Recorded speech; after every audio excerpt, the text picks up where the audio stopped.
svGeosolutions has been using multiple generations of eBees for 7 years now. The private enterprise is located in Freiburg, Germany, realizing projects all over the country and even in Africa. Our dedicated team consists of 5 geodata experts with decades of experience in photogrammetry and aerial imagery. Our projects range from very small scale, as you can see here in this example of a survey of a cemetery, to really large scale, as you can see here.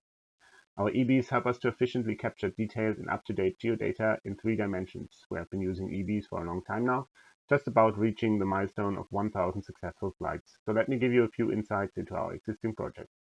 As the eBees meet highest reliability and flight safety standards, we were cleared by the German air traffic control to fly right next to one of the world's busiest airports, Frankfurt. In this project, the eBee helped us to efficiently measure 25,000 eave sites and 7,000 ridge heights in just 3 days, a task that a terrestrial surveyor would have taken weeks or even months. That saved our company a lot of manpower and our customer, the municipal planning department, thousands of euros.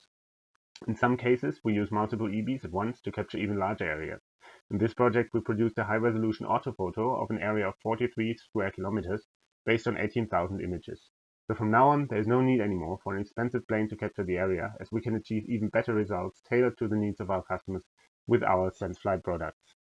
So for example, we captured a whole city in 3D at a 2 cm resolution with multiple eBees and the S.O.D.A 3D camera. From now on, the municipal administration no longer has to do time-consuming fieldwork, but has everything they need in their office. From measuring heights and angles to simulating shadows, everything is possible with the up-to-date and realistic representation of the real world made possible by eBee drones. The eBee help us from day one to realize all kinds of projects, saving us a lot of time and money. Furthermore, they help us standing out from the rest of surveyors, enabling us to acquire more projects than our competitors. They really help change the way we capture and think geodata.